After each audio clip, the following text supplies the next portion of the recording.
Imagine opening your kitchen, firing up the stove, and everything going wrong in the most spectacular way possible. Welcome to the Ultimate Kitchen Fails. Today we're watching 12 people who should have ordered takeout. You rub one. Here, rub that one. You finished now? Yeah.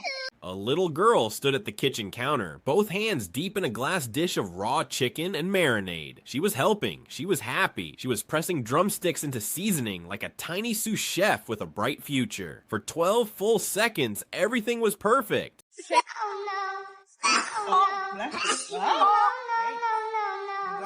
No way.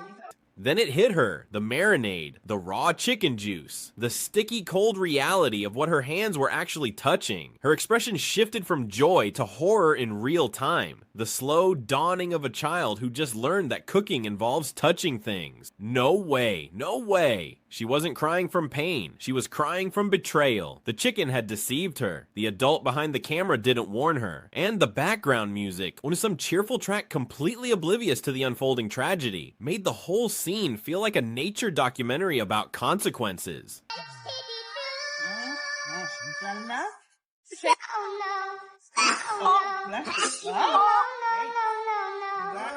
The adult laughed. The child learned a hard truth about the food industry, and that raw chicken, still unseasoned in spots, sat in its glass dish. A silent witness to the moment a little girl discovered that helping in the kitchen is a trap. She'll be back, but she'll never trust a marinade again.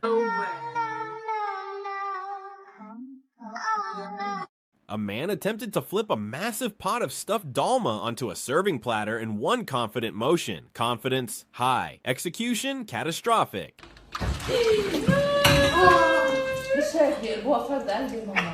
Is he with Jamie? The pot slipped. The liquid exploded across the counter. His partner covered her mouth. He just stood there, holding the pot, staring at the wreckage like a man who'd just witnessed gravity betray him personally. The dolma survived. The counter did not. Anyway, that's okay. Three chefs gathered around stacked cucumber slices to perform a knife trick that fooled absolutely no one.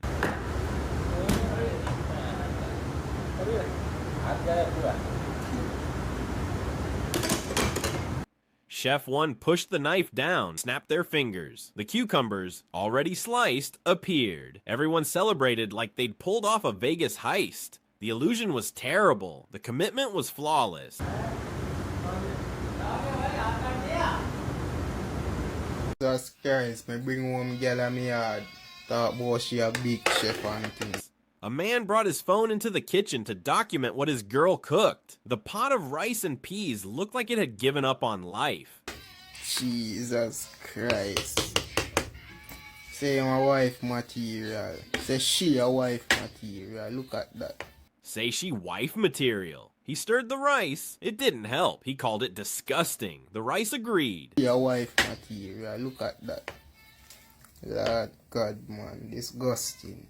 He asked the internet what to do with her. The rice already knew the answer. Lord God, man. Disgusting. Right now I said me a man in a full chef's uniform dropped frozen fries into hot oil, said, "Oh, here we go," and immediately set his kitchen on fire. Oh! Oh, shit! Hey! Fuck!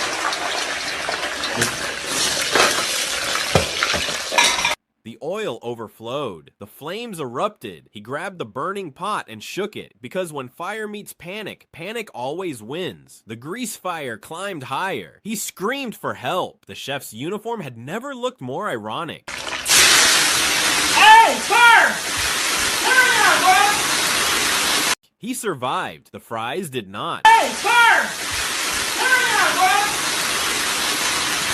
A caterer poured water into a giant pot of Jollof rice and accidentally revealed her secret ingredient. Somebody's event just got extra protein they never ordered. Bora colocar o Tambaqui de 13 quilos no olho, galera! A man hauled a 13-kilo Tambaqui fish to a lakeside, built a makeshift grill, and immediately learned why you don't cook a giant fish over open flames while standing directly above it.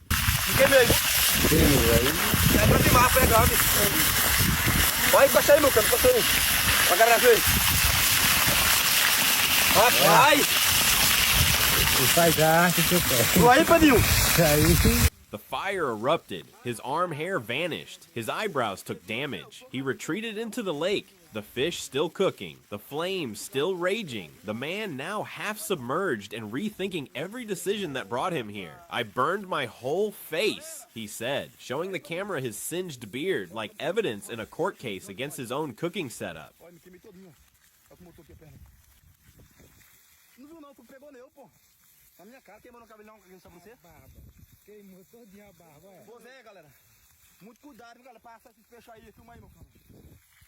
The fish won. The man survived. His eyebrows did not.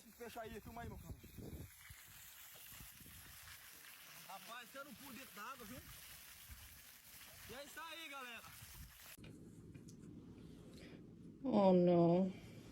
A woman decided to make homemade pizza from scratch. What followed was not a cooking video. It was a hostage situation between dough and gravity, with her smoke detector as the negotiator.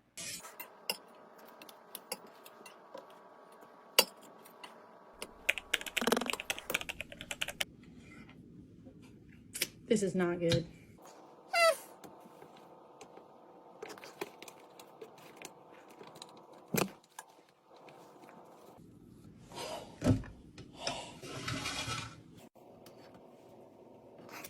She stretched the dough, beautiful. She loaded the toppings, generous. Then came the transfer, the moment that separates chefs from chaos. The dough fell through the mesh baking sheet like a criminal escaping through a sewer grate. Half the toppings hit the bottom of the oven. Smoke poured out. The alarm screamed. She stood there, spatula in hand, surveying her ruined kingdom, still narrating her own disaster.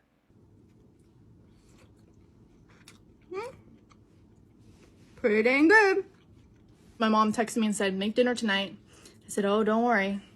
I'm getting something real special. Great, this is good. But here's the redemption arc nobody expected. The surviving half of the pizza, the part that didn't fall through the cracks, actually looked good. She flipped it, crust golden, cheese melted, and took a bite. A victory born from tragedy. The smoke alarm eventually stopped. The oven will never forget. Hot. I'm good with tongue. A woman in a restaurant kitchen took fish preparation and turned it into a performance art piece. No dialogue, no explanation, just a cleaver, a cutting board, and rhythm you didn't know a seafood station could produce.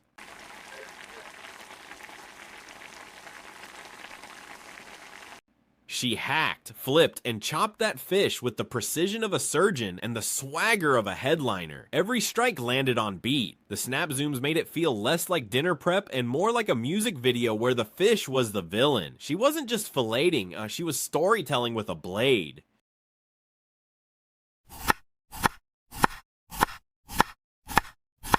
Was the fish ever plated? We'll never know. She gave us the build-up and left before the finale. Some say that fish is still on that cutting board, waiting for its close-up.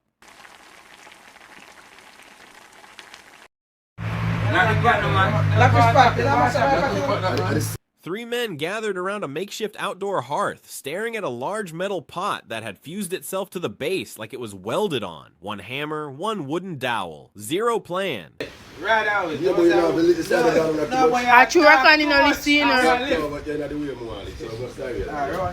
I tell that to say do not put it down in there because it's stuck from morning.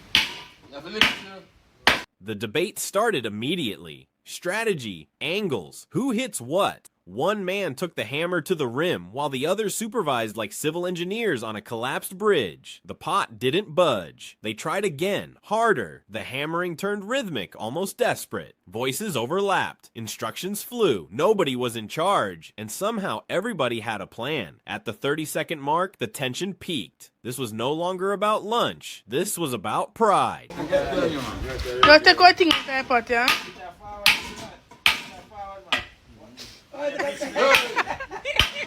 And then it happened. The pot popped free. A single, beautiful, metallic release. Three grown men erupted in cheers like they'd just landed a rover on Mars. The pot was free. The hearth survived. Nobody asked why the pot was stuck in the first place. That's a question for another day. Mula nang mabiyuda sa tatlo kong papa. A woman laid out a yellow egg roll wrapper piled on shredded vegetables and ground meat, then cracked a raw egg directly into the center like she was performing a magic trick. Top-down angle, no narration, just confidence and plastic wrap. Ko na sa anak kong sandusena, Diyos ko po napakaloka. The real move came at the fold. She used the plastic wrap underneath to roll the edges without touching the dough. It was less cooking and more engineering. 15 seconds. No wasted motion. The wrapper never tore. The egg never spilled. Somewhere, a chef nodded in silent approval.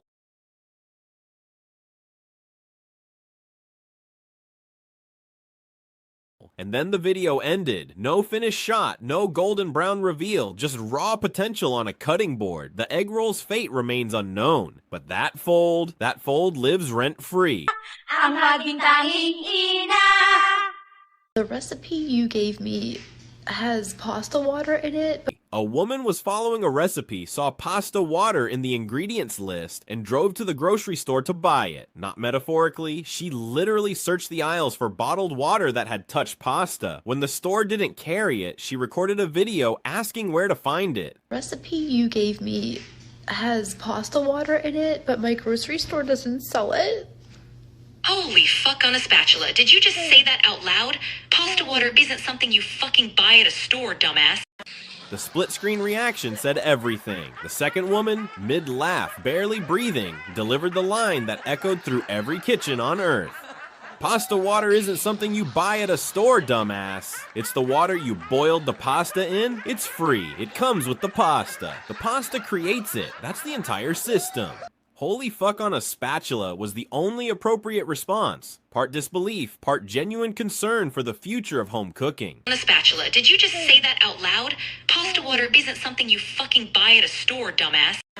Somewhere out there, a grocery store employee is still recovering from having to explain that pasta water is not a retail product. Somewhere else, this woman just learned that boiling pasta creates its own seasoned water. Today, knowledge. Tomorrow, confidence. The day after, who knows? She might even discover that salt exists.